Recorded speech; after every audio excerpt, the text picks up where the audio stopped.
4 சுங்கச்சாவடிகளில் அரசு பேருந்துகளை அனுமதிக்கக்கூடாது என்ற உத்தரவு நிறுத்தி வைக்கப்படுவதாக தகவல் வெளியாகியிருக்கிறது.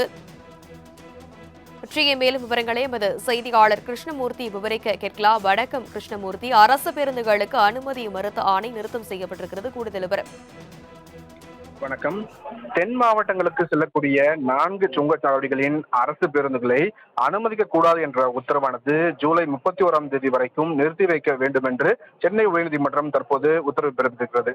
Madurai Kanyakumari tollway private limited உள்ளிட்ட 4 பிரைவேட் லிமிடெட்கள் நிறுவனங்கள் சார்பில் சென்னை உயர்நீதிமன்றத்தில் வழக்குகள் தாக்கல் செய்யப்பட்டிருந்தது. அதில் தமிழ்நாடு அரசு போக்குவரத்து கழகம் தங்களுக்கு நிறுவனங்களுக்கு செலுத்த வேண்டிய தொகையை நீண்ட நாட்களாக செலுத்தாமல் உள்ளதாகவும் நிலுவைத் தொகை இன்னும் 276 கோடியை செலுத்தாமல் உள்ளதாக குறிப்பிட்டிருந்தார்கள்.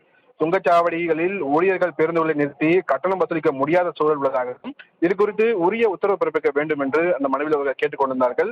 இந்த வழக்கை விசாரித்த சென்னை உயர்நீதிமன்றம் போக்குவரத்து கழகங்கள் நிலுவைத் தொகையை தீர்க்காமல் பிரச்சனையை நீட்டித்துக் கொண்டே இருந்தால் 300 கோடி முதல் 400 கோடிக்கு மேல் உயர்ந்துவிடும் என்று தெரிவிக்கப்பட்டிருந்தது. அரசு அதிகாரிகள் இந்த பிரச்சனையின் தீவிரத்தை புரிந்து கொண்டு விரைவாக செயல்படவில்லை என்றும் சுங்கச்சாவடிகளில் பேருந்துகளை நிறுத்தி தீவிர நடவடிக்கை மேற்கொள்ளாவிட்டால் அவர்களால் அது சரி செய்ய முடியாமல் போகலாம் என்றும் அவர் குறிப்பிட்டிருந்தார். போக்குவரத்து கழகங்களின் இந்த நடவடிக்கையால் பொதுமக்கள் மோசமாக பாதிக்கப்படுகிறார்கள் என்றும் தென் மாவட்டங்களில் செல்லக்கூடிய தேசிய நெடுஞ்சாலைகளில் உள்ள கப்பலூர், எட்டுராவட்டம், சாலைப்புதூர் மற்றும் நாங்குநேரி சுங்கச்சாவடிகள் வழியாக ஜூலை 10ஆம் தேதி முதல் தமிழ்நாடு அரசு போக்குவரத்து கழக பேருந்து இயக்க அனுமதிக்க கூடாது என்று கடந்த 2 தினங்களுக்கு முன்பாக சென்னை உயர்நீதிமன்றம் உத்தரவிட்டது. இந்த உத்தரவை திரும்ப பெற கோரியும் இந்த விஷயத்தில் சுமூக தீர்வு காணப்படும் என்று நேற்றைய தினம் தமிழக தரப்பில் உயர்நீதிமன்றத்தில் முறையீடு செய்யப்பட்டதை அடுத்து வழக்கின் விசாரணை இன்று விசாரணையாக எடுத்துக் கொள்ளப்பட்டது.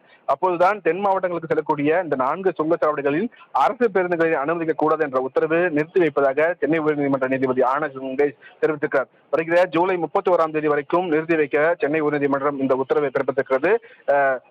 மேலும் மறு உத்தரவை மறு ஆய்வு செய்ய கோரி அரசு தரப்பில் முறையீட்டை ஏற்றுக்கொண்டு நீதிபதி ஆனந்த் வெங்கடேஷ் இந்த உத்தரவை தற்போது பிறப்பித்திருக்கிறார். அரசு தரப்பு தகவலை ஏற்று பேருந்துகளை அனுமதிக்க கூடாது என்ற உத்தரவை நிறுத்தி வைத்து நீதிபதி ஆனந்த் வெங்கடேஷ் உத்தரவிட்டிருக்கிறார். தனலட்சுமி. விவரங்களுக்கு நன்றி கிருஷ்ணமூர்த்தி.